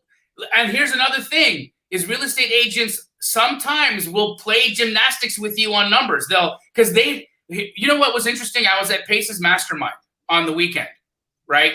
And which, by the way, thank you to both Brent Daniels and Jamil Damji for that. By the way, there's a lot of people that freaking said that without you guys, it would have sucked. Come on, phenomenal group. I don't believe that. But such a good group. Thank you guys for both showing up. Thank you for having us there. Let me tell you about this interesting survey I took of the people that were in Pace's Mastermind. So I asked, how many of you in the room? There's 30 beautiful faces in the room. I asked, how many of you are licensed agents? And about half of them put their hands up, right? And I said, okay, great. Keep your hands up. How many of you licensed agents learned how to comp in real estate school? Literally every single person lowered their hand. Every single hand went down, which tells you, and these were people from all across the country, not just agents in Arizona or agents in California or agents in Florida. These were agents all over the country. And that tells us that in every single real estate school, they are not teaching agents how to understand value. So agents really don't know how to comp. You have to bring that skill to the relationship. Truly, you do. They don't know how to comp distressed property. I mean, maybe beautiful ones that are remodeled that look exactly the same as a couple other comps, but a distressed property? A property that needs work, some of them even hire contractors to go in and give them a bid to show to the seller before they can start to put it on the market. And you're there like, hey, I'll give them this price. Will you see if if that works for them? And they're like, yes. And then boom, they get paid. I mean, it's crazy. Yep. Ben asked, can agents be paid outside of 6%? Ben, agents can get paid anything. Yeah. A commission instruction is just a document that has blanks on it. You can write whatever you want in there. I can pay an agent $1 bajillion on a deal if I want to. I just have to name it. I just have to say it. That's it. And Jared asked, can we kind of role play what that conversation looks like when we're doing a 50-50 referral? And it's truly this. Brent, we just completed a deal. Brent, would you like to come out and have lunch with me? Yeah, let's celebrate that closing. I want to talk how we can do business. So, Mr. Daniels, thank you so much for bringing me that opportunity. It was a smooth escrow. We closed it quick. Wanted to let you know I greatly appreciated doing business with you, but I want to offer you an opportunity to do more business with me. How many do you buy more properties? Are you buying properties all the time? Like, how big's your budget, Jamil? I'm buying properties all the time. And my budget can really be whatever, unlimited, because I'm buying so often that truly, we can just say it's unlimited. Okay. Now, if I'm ever getting to a point where I'm saturated and I can't take any more, Brent, I'll tell you before you go out there and risk wasting your time bringing me opportunities that I can't buy. But I've been in this business for years and I haven't had a deal I haven't been able to buy yet. So let's pretend the budget's unlimited, okay? So you just look for ugly house. You just want the ugly houses, or you want every house? What do you want? I want those houses, Mr. Daniels, that when you walk into that listing appointment, you think, good grief, how am I going to sell this house? Like the ones where you don't want to wear like open-toed shoes in? Correct. Also, those ones where you know the price point is going to be low. And you know what hurt my feelings is I saw the settlement statement, right? I saw the settlement statement on the last deal we just did, and I saw that on that deal you worked so hard because working with that seller was really difficult. And these houses that typically these sellers that have the worst houses are also going to be your biggest headaches. And you know that, and I know that that's true because they're not typically sophisticated. There's a lot of deferred maintenance, and you have to spend a lot of time educating them on the process. It's a nightmare. And then if you do put it on the market, there's like 1,000 offers. You have to, as an agent, I have to keep every offer, whether it's accepted or not, for a year. I have to scan in all those offers. And then, you never know if people are going to close or not, or if they're legit or not. They try to bid you up. They try to call. It's a nightmare. It's a nightmare for like a whole week. And then there's backup offers.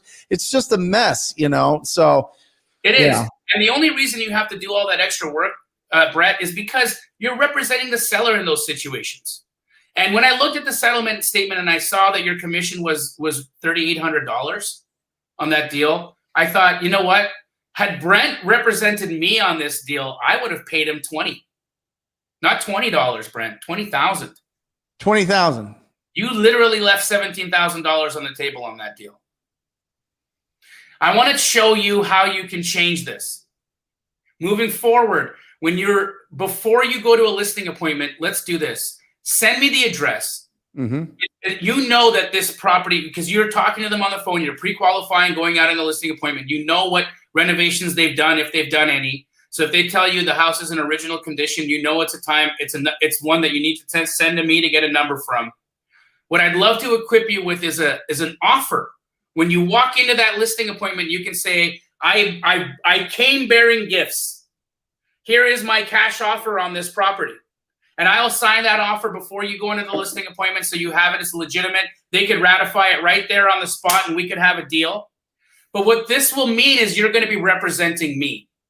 And since you're representing me, I get to dictate how much I want to pay you. And the reason why I've told you that you left $17,000 on that last deal is because ultimately I made $40,000 on that deal. What? How? That's just what I do.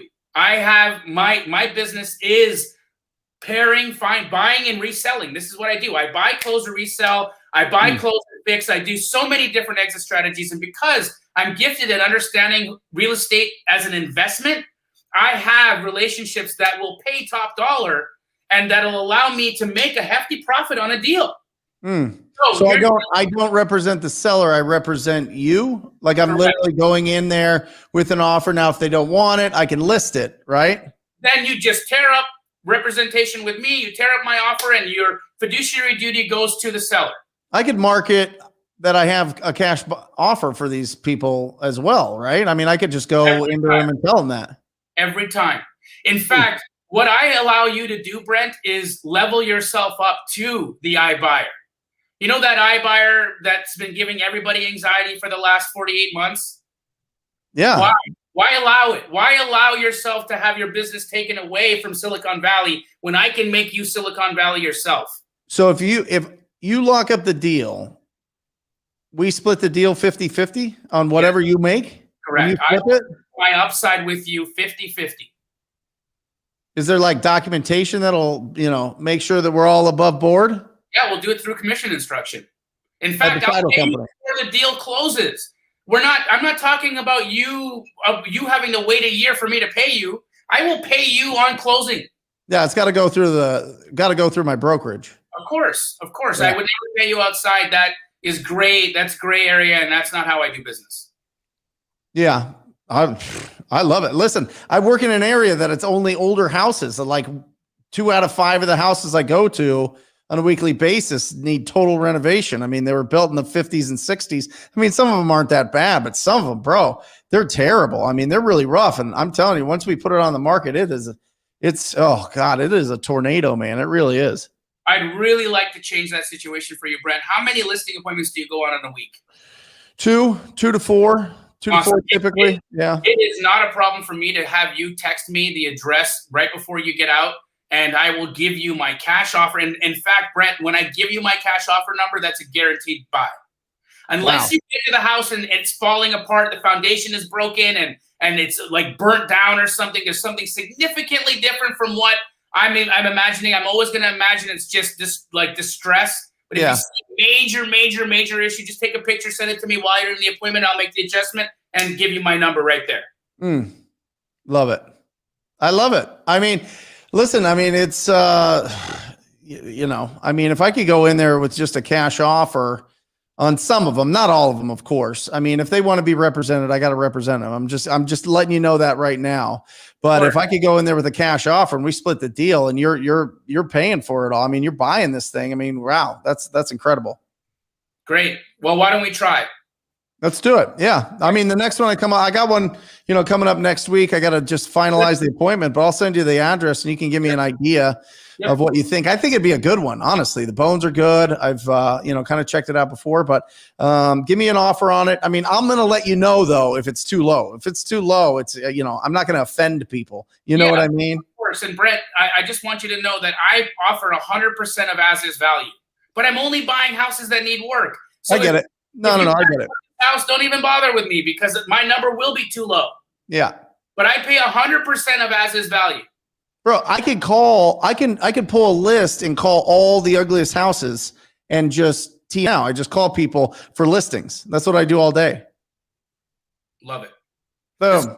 Boom. That was a conversation. Jared just said, why would the realtor give those instead of being the seller's fiduciary and listed at top dollar? Jared, we are talking about houses that can't be sold at top dollar.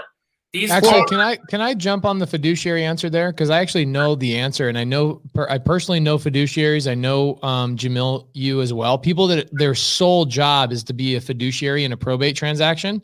Yep. Being a fiduciary is not always getting the highest price. Sometimes being the fiduciary means watching out for the seller's best interest. So let's talk about a family has debts to settle, or let's talk about siblings who are fighting and it's destroying the relationships inside the family over a property.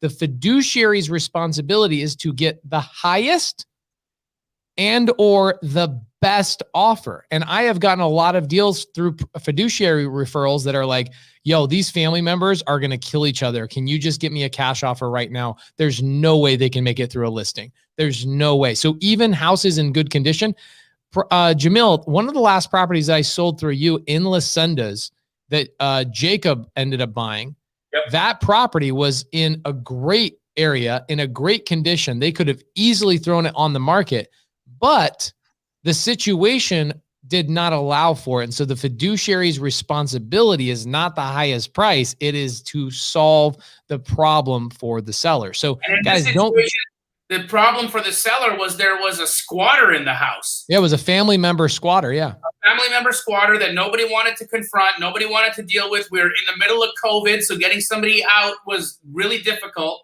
And so they said, look, we understand we're selling at a discount, but you're inheriting crazy sister. Mm-hmm.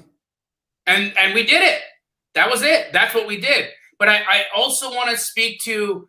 Can you put that statement that Jared's yes, because he wants to try to handle the listing agent's objections. So Jared, the fact is that when you're talking to a listing agent, all you're doing is saying to them, in those homes, in those situations where it's a nightmare listing for you, where you know there's a lot of distress, where you know there's a lot of deferred maintenance, and this seller is not going to have the money to fix the house, and it's not going to be financeable on conventionally or through FHA, and it's going to be a difficult process. Those are the deals I'm talking to you about. And that's when you would go to the seller and say, look, here's the cash offer. I represent the buyer and he pays my commission. That's it. Yep. That's and it. a hack I really like is I like going into the lower priced areas, guys. Like here in Phoenix, I'll go into the properties that are under 190,000 now. It used to be 150,000, it used to be 100,000. I'd look at all the listing agents there and I'd call them up because they are literally listing properties that I want to buy. They're literally listing these properties that are in rough shape. And I have that conversation with them. Hey, listen, like before you put it on the market, would you consider if I give an offer to the owner directly? I mean, through you represent me, but we can split the deal. Right. And these are people that I mean, some of them specialize in listing really rough properties. And listen, if they want to buy them themselves, if they have other flippers, if they have other buyers, great. And I love what Jamil's the backup. If you have a buyer, that's fantastic. I just want to be number two. If they run out of funds, I want to be number two. I want to get the opportunity, and you go and you do it. And remember, Jared, not all agents are going to be like, cool, I'm going to send you all these opportunities, but if you get a nice stable of 10, 15, 20, 50 of them, Jamil has thousands, but we have 45,000 realtors in Phoenix? 48. Right? Huh?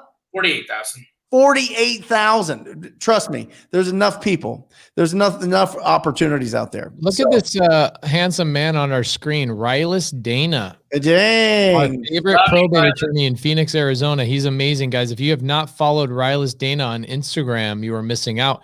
Rylas is jumping in, talking about the fiduciary part. And I've done multiple deals. Actually, the deal I was just talking about in La Sendas, Jamil, actually was with you that came from Rylas. Right. So Rylas, thank you for all the business you've sent our way, bro. We appreciate you. We love you. You've provided so much value to this community. It's ridiculous. How cool is it to have a probate attorney jump into Wholesale Hotline that you actually get to do deals with? It's nuts. It's nuts. It's the coolest. It's the coolest. Do you have a download or anything? I know that. Well, go ahead. You first, Jamil, and then I'll give some people some tools if they want it. If I had a thought, it's gone. Okay. No, I have in ttpinsider.com, TTP Insider, I have a cash buyer pack, and it's phenomenal. I mean, it kind of outlines some of these strategies here, but it shows you how to get your first 100 cash buyers, which I think is really, really, really critical. Because once you have that, then you can do some creative things with trading up and everything. But at ttpinsider.com, look for the cash buyer pack. It's in the toolbox. Brent, did you know that Pace turned 28 yesterday? I know, it's his birthday, man. Come on, he hasn't said much because he's exhausted from what were you doing last night? Something about spanking and tickling and something. What was laid. That? 100% getting laid. That's it. Yeah, that's it. That's why you have stars in your eyes. I see it. I got laid in the morning, and then at nighttime I played golf with my buddies, and then at nighttime my wife. Yep. Got everybody sushi. We had sushi over at Jamil's house. We had Nobu. It was great. Not just sushi, but she brought $1,000 worth of Nobu over, and we finished all of it. All of it. All of it. I love it. It was a good birthday. It was a really good. I don't like when people buy me things, but I like doing things with my buddies, and it was a lot of fun. That's awesome. And you were actually freshly shaved yesterday, but after making sweet love and all that sushi, and beer just popped right out because of you being 5 o'clock shadow. Yeah, that's it. Happy birthday, brother. Everybody say happy birthday to Pace in the comments if you haven't already. Actually, Pace and I talked about what would make Pace happy for the Hotline audience to do for his birthday. And so, guys, remember that, Pace? We were talking about the reviews. So we are on Apple Podcasts. Okay, we're on Apple Podcasts. And for Pace's birthday, because you all love him and he's given you so much value for 53 episodes, for 53 shows, Pace has delivered week after week after week after week.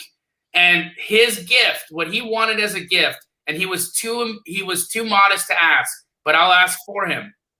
He wanted all of you to go to Apple Podcasts and write a review of Wholesale Hotline, because he wants Wholesale Hotline to rank better than Gary V's podcast. So please, go to Apple Podcasts, guys, and review Wholesale Hotline and let Pace know, because we'll see your name, so we'll be able to tell that you actually did it.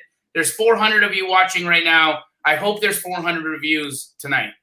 Yeah, guys, we just gave you the link, actually, podcast.apple.com and, all that fun stuff. It's on the screen right now. It's also in the side chat. Please copy and paste it and just go over there and do us a quick review. Give us 6 stars for hell's sake. We've got 36 5-star reviews. Here's the thing. We're doing a better job, guys. Pace has Kelly working on this every single day. We're going to make this a lot more digestible and really, really, really a solid podcast so that you can listen to this as you're driving around. You don't have to worry about YouTube ads kicking in or whatever the hell happens. But you can, just listen to the audio of this. It really helps playing it back, going through it. It's 90 minutes a week. And we're going to do a better job labeling which episode is which and what the new, shorten the ridiculously long intro and make it really, really great for you guys. So check it out. I know that a lot of people listen to it every week, and we're going to make it even better, and it's just going to be absolutely bananas. So please, if you could go review that, check it out. And that would be huge for Pace's birthday. For everybody that's an iTunes person, go to iTunes. Anybody that's an Apple user, anybody that's an Android user, I just gave you the Spotify link to leave a review. There's a couple of people in here that said they don't have an iPhone, otherwise they would. So now you can give me my birthday gift that I've been always wanting. I've been waiting 52, 53 episodes to wait for asking for this. Yeah. Okay. And even today, he was like, Jamil, I just don't know. I don't want to ask for that. And I was like, no, bro, it's your birthday. Everyone loves you, man. They want to do these. Everybody wants. If people could give Pace $1,000 or $10,000 for his birthday, everybody would. But all he wants is a review. That's all he wants. Awesome. What else? So, on to the next thing. Yeah. So Jamil, so this is an interesting thing. And I think that you got to set a little bit of ground rules on how to make sure that when you are when you're adding to your cash buyer list, you're not adding pretenders that don't really know what they're doing. They are kind of trying to figure it out. They don't really have buyers, or they do have buyers and they have a good reputation, but they're very slow in the process. What advice do you give to people that are just kind of, you know what I mean? That are just. Hey, can I stop you guys right here real quick? I don't know if you guys know about this. Okay. No. But I turned on Super Chat not too long ago. Okay. Do you guys know what Super Chat is? No. So look on the screen right here. It gives anybody that's on YouTube, it gives them the ability to tip the show as a thank you. So Dario Rodriguez, who's been watching for a long time, just donated $5. Bro, thank you so much. Honestly, it does We're cost getting us paid for the show. Bro, thank you. Thank you. I was just on the phone with Kelly like an hour before the show today, and we were talking about how much thousands and thousands of dollars we've spent on the show. And Kelly's like, you guys are crazy. You've been doing this show for this long and you don't make any money from it. I'm like, that's how much we freaking care. She's like, I know. That's why I love working for you guys. But Dario, now I can do something. What am I going to do with that $5? Should we start making some t-shirts and oh my gosh, Adrian Collins, check this out.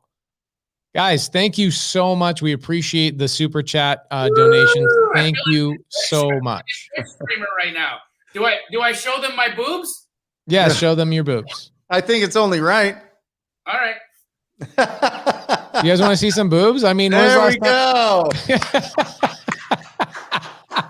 Guys, hurry up and take a screenshot of this. I'm going to take Adrian. Thank you so much. Your donation is right on Jamil's chest right now. Yep. His man boobies are on the screen for that $4.99. Thank you guys so much. Jamil, can you use batch leads to search if people actually closed on properties? Yes. In fact, they've made it even better now because they're aggregating all that information, and they actually give you as part of the membership or the fee, you can download the cash buyers list.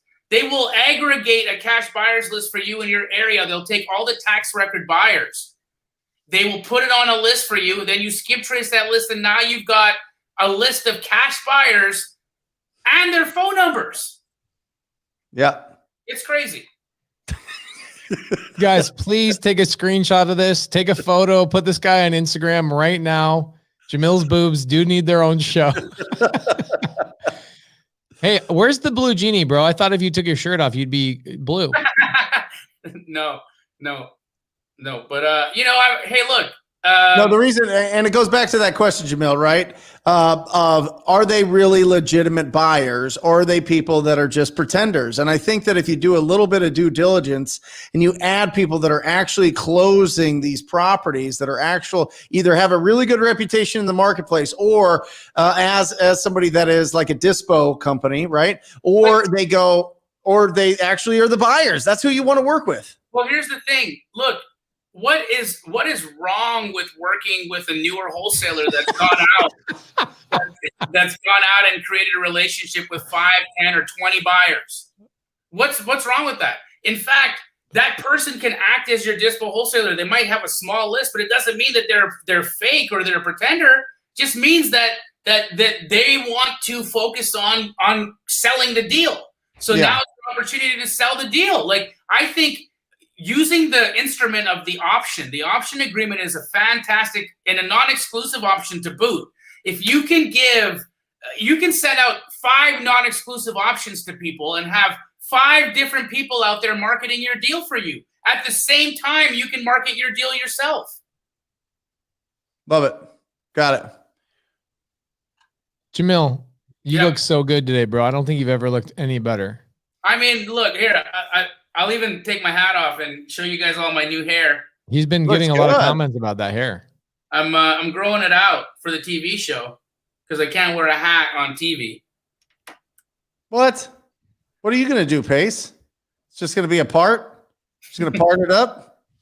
Give the old swoopity doop? Oh, nice. Oh, look at that. That's your hair left over from yesterday morning. I see. Okay. Basically. Okay. No, people didn't realize I'm covered in tats. It's funny, eh? It's like it's a weird thing. I like them. I think you look great. Hey, thank you. Yeah. Thank you. All right. So, tax records, right? Tax records, great place to find buyers. And just so happens that batchleads.io/squad up, you can get cash buyer lists from that.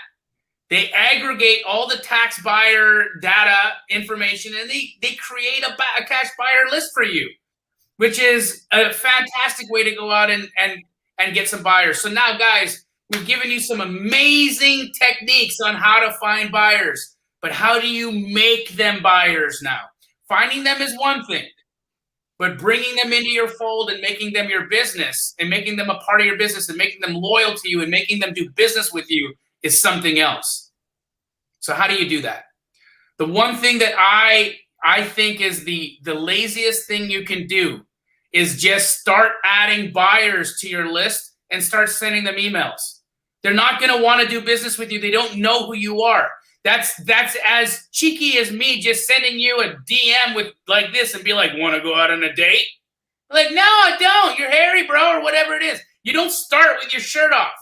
I couldn't take my shirt off in front of 400 wholesale hotline viewers if you hadn't watched me for 53 episodes. If this was episode 1, this would be episode done. I don't know. Look, we got another $5 from Taylor Evans. All right. And we got another $2 from Dario. Woo! Jamil, most efficient way to keep track of buyers. Podio, baby. Podio. Is that just something that you set up, or is it easy to do? Is it something that you need is it something you need right away? It's free and it's easy and you don't need it right away. I didn't use a Podio for years. I used a black book. I used a notebook and a pen, and in fact, I would just have everybody saved in my phone as buyer, and their last name would always be buyer. So if I just searched buyer, 40 people, 50 people, 100 people would show up, and then I would just copy and paste my deal text and send it to everybody.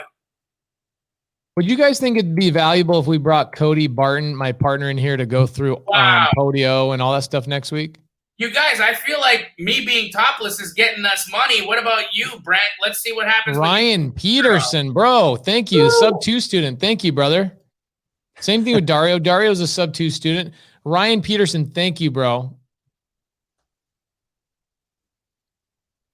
Oh. To take your shirt off. What did he say there? Man, this is going off the rails. All right. Well, screw it. There we go. Woo! There we go. Yeah, Oh, dude, Blink. look at those guns, bro. Ryan is an OG. Wholesale hotline. OG. It's gonna cost you $50 to get paces off. Probably a little bit more. I've been working out pretty hard. So, yeah, it's going to be a little bit more than that. Okay. What's the price? I have to take the problem with me taking my shirt off is I have to take my Mormon underwear off, and it's like a thing. All right. You know Well, what I'm saying? you know, he's got a garment. It's a whole thing. It's Yeah, the I whole know. thing. It's cute as heck, though. I get it. Adorable. It's a onesie. I actually should get the onesies, dude. I 100% should. My wife might come on here and she might take her shirt off for $15. You never know. Oh, jeez. Nothing cuter than a Mormon onesie. Yeah, it's great. I have like a pouch in the back or a latch in the back that I sit down on the toilet and flap it down. Oh my gosh. All right. So there was a question. How do you pay the agent when they sell a deal for you? Yep. Right? Let's talk about that, guys. So you want to always communicate to the realtor that the price that you're sending them the deal at is net to you. So they need to add their commission on top. So make that expressly clear. Otherwise, agent brain's going to take over and they're going to think that there's 3% worked in for them. Or do the work for them and just add 3% or add 10K or whatever it is to the deal and send them the deal text and say, I've got 10 grand or I've got 3% or I've got that worked into the price. That's it.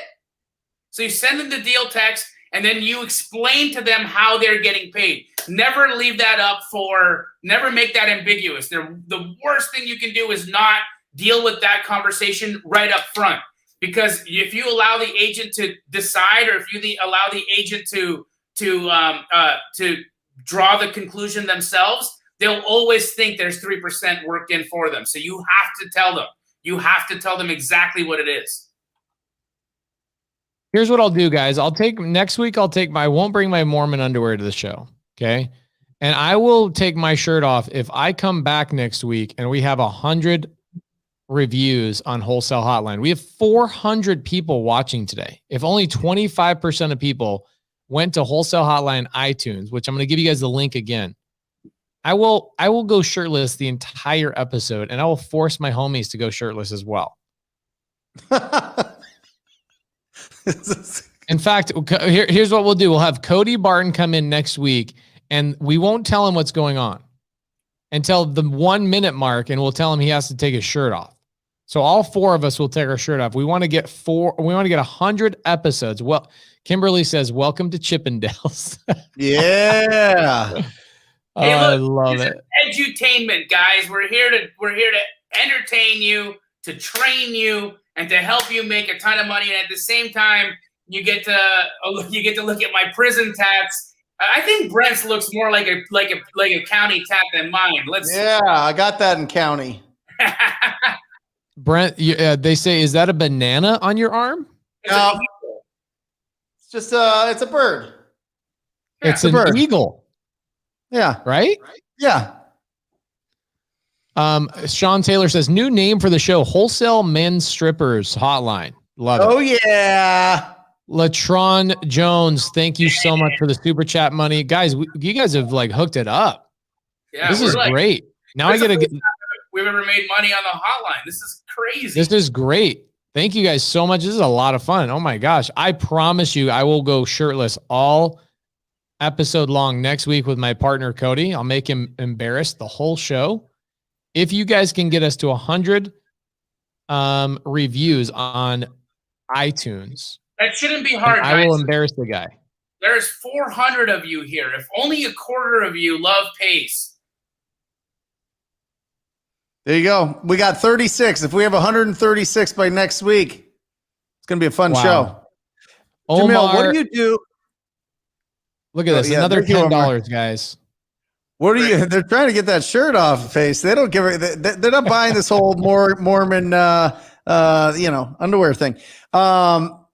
Jamil, is there some way to, when you're having a conversation, because this was asked to me last week, actually, on my show. And by the way, guys, everybody, Pace is live on Sundays for Sunday service. What time is that, Pace? 7 p.m. Sunday. 7 p.m. Sunday. Jamil is live with Ty the Flip Man on Thursday at what time? Thursday at 3 p.m. Pacific, 4 p.m. Arizona. This is all on YouTube, and I am live every Wednesday at 10 a.m. Arizona time, which is Mountain Standard right now. So there's a lot of opportunities. There's 4 opportunities to ask questions, guys.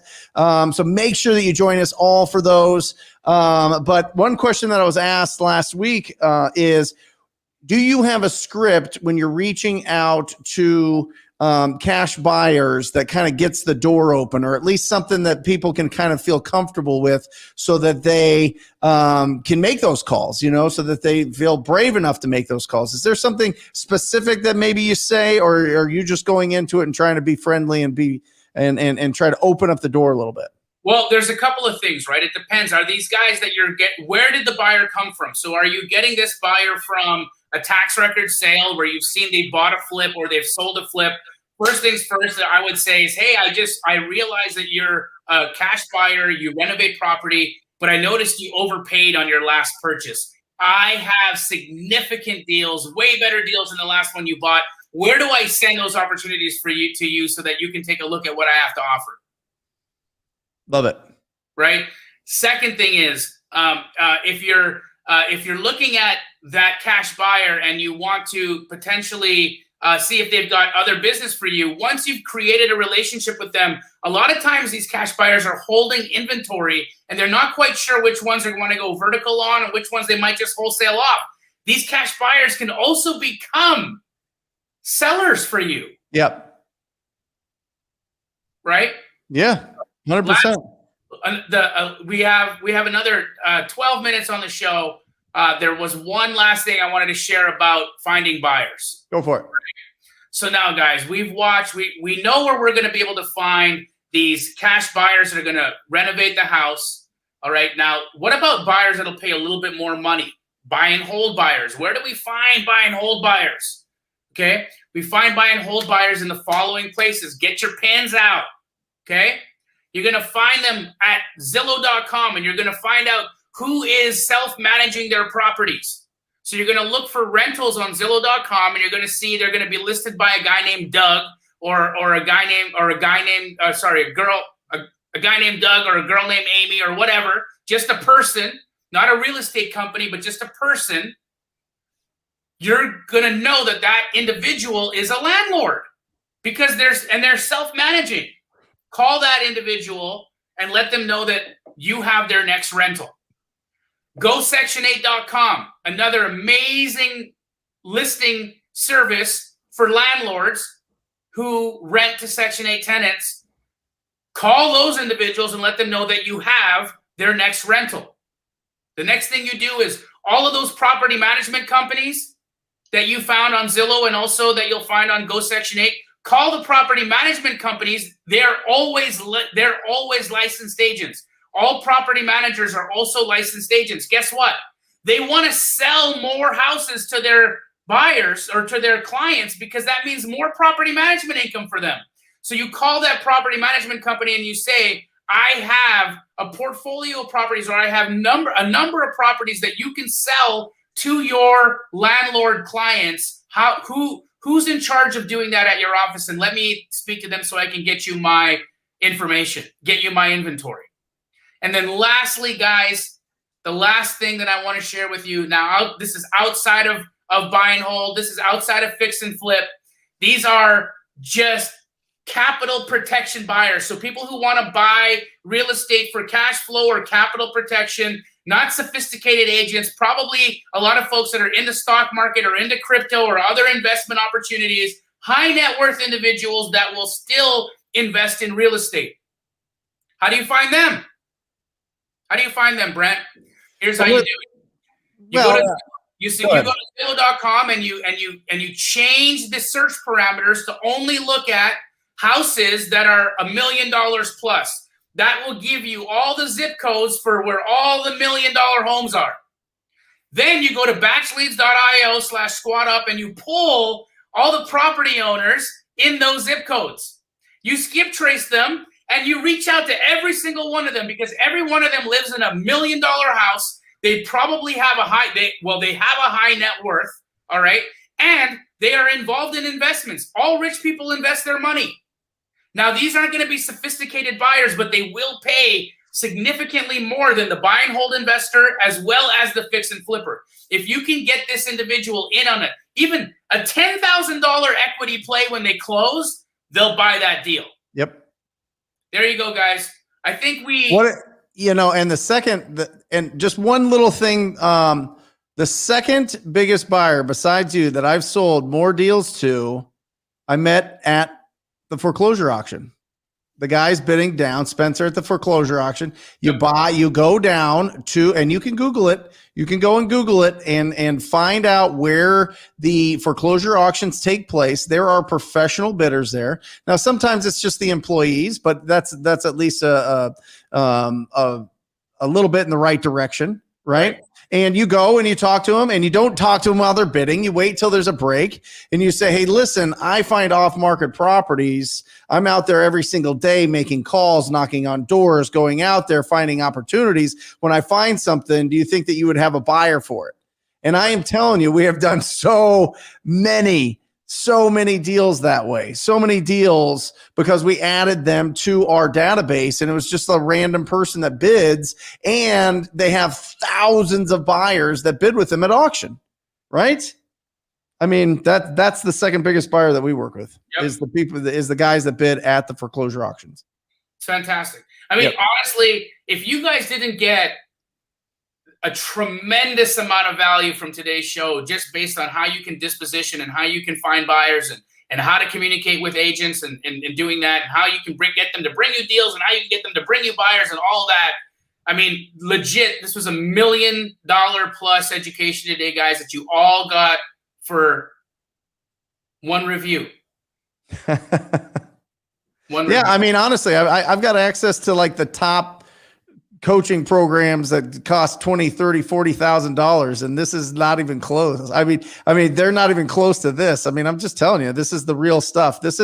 We're not trying to teach you the easy things to just go out there and make, and so that because it's easy to teach them, we're showing you the things that actually work the best. Remember, there's a big difference between education and instruction. And Jamil just spent 90 minutes or 84 minutes of giving you like the perfect instruction for building up your cash buyer database. And it is the difference between averaging $5,000 a deal and $15,000 a deal. It's the difference between averaging $12,000 a deal and $37,000 a deal that we're doing right now is building up your cash buyer database. And that is real. And once you build it up, trade it, build it up, trade it, build it up, trade it. Don't try to trade it with Jamil. They've got their own. They've got way more than you. It's an unfair trade. But if you can find somebody that will trade with you that's in a similar position that has 100, 200, 1,000, 2,000, it's a great way. I traded with everybody in that Go Giver group and blew up our cash buyer database. It was absolutely fantastic. And from there, I literally went from 13,000 to now over 37. It was 28 last year. Now we're at 37 so far this year. It's early, but we love it. And that's one reason, because of the cash buyer database. Incredible. It's the truth. You can you want to make double the amount of money this year, double your cash buyer database. There you go. Yeah. What's up for next week, guys? What are we doing? I think we should have Cody Barton come on and talk about Podio and CRMs and, you know, especially like you even get questions about buyers, right? How do you organize your buyers? How do you organize your list? How do you organize, like, I'll have Cody come in and just break that all down for you. We do some screen share. If everybody in the comments really want to learn that, we'll break it down. Just throw some comments on the side. I think that's fantastic. In fact, there's no one that I know that's better at that stuff than Cody, and it would be amazing to have him on here. We haven't had Cody on as a guest on Wholesale Hotline, and he's in my opinion one of the best in the business at doing this. And Pace, if you can bring him on here, it would be just fantastic. Yeah. And I think it's great because we'll have 136 plus, reviews, and Cody could be on here for the first time. Topless. So he'll love it. I do want to show you guys a couple things, if you don't mind, for the last couple of minutes. Knock it out, brother. So I've got this cool little thing. I'm going to go solo on you guys. Yep. Look at this deal that I've got right now. Mm-hmm. You guys see this right here? Hold on. Let me show you a couple of things. So number one, hold on a second. My iPad really is trying to go slow. But anyway, look at this, 14,532. And then look at the very top of that. Can you guys see the top of it? It says sub 2 assignment. Do you know who I'm doing this deal with? I do. I'm doing it with Mr. Brent Daniels. Mr. Brent Daniels is selling me a sub 2 deal for 14,532 assignment fee. Okay, and I want to show you one other thing real quick. Let's go to my email, and I want to show you guys, look at all these freaking deals that are popping up, by the way. My inbox is going crazy. So, these are old. What the heck? So I just got an email from Tidal, and Tidal's saying, and I got to say thank you. This is all for Brent. I got to say thank you to Brent Daniels because there's so much going on in my world right now because of freaking Mr. Brent Daniels. But check this out. Okay, well, who cares about that? That's stupid. Right here, I just closed this crazy good deal. I'm going to make about $3,000 a month on an Airbnb cash flow net in my pocket from one of Brent Daniels' freaking students, TTP students, selling me a deal. By the way, look at my inbox. DocuSign, DocuSign, DocuSign, DocuSign. Dude, my wife is cranking out. Our team is cranking out. But Brent Daniels, dude, thank you so much. Getting your TTP students crank out and sending me deals. Like, I freaking love it. So guys, if you are running into challenging deals, no equity, whatever, please come to Sunday service, sell me deals. I'm looking for deals in Phoenix to buy long-term. I'm the buyer, not assigning them, nothing along those lines.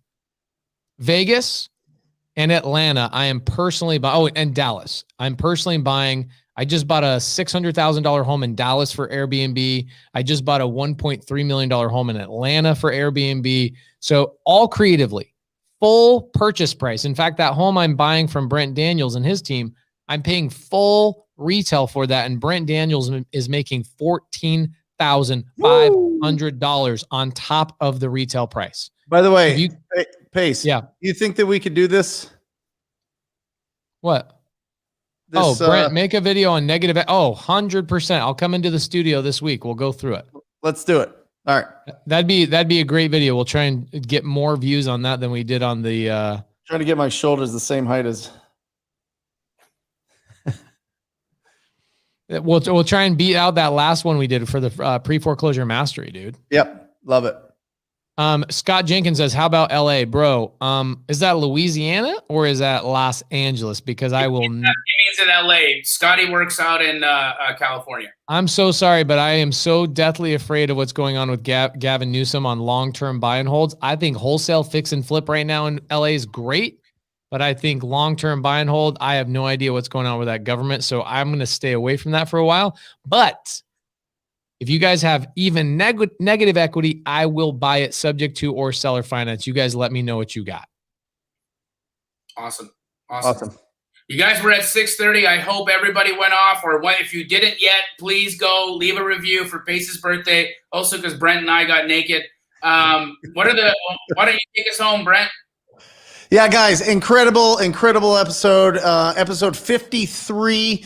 Make sure that you check out the podcast at Wholesale Hotline, at all the major podcasts, little apps. Make sure that you leave a review. We really, that really helps us to expand this message and to get the right information so that you can squat up with the best people around the country. We love you guys so much. This is a tight group of people. Not a lot of people know what wholesaling real estate is. And so we want to make sure everybody's out there and has the tools that they can and the skills that they're developing so that they can be as successful as possible. Because we Private lenders. Are you guys down for a private lender conversation? be so good. Yep. I'll bring in a couple of my private investors. Like we'll bring them in, maybe interview them for like 10 minutes and just, get the mind of an investor and what are they all about and who are they? Are they real people? Or are they these fictitious leprechauns that hide underneath sunflowers? Who knows? But I think that could be a topic for the next coming week after Cody Barton, systems genius. Awesome. Love you guys. Until next week. Give us a review. Thank you guys. We'll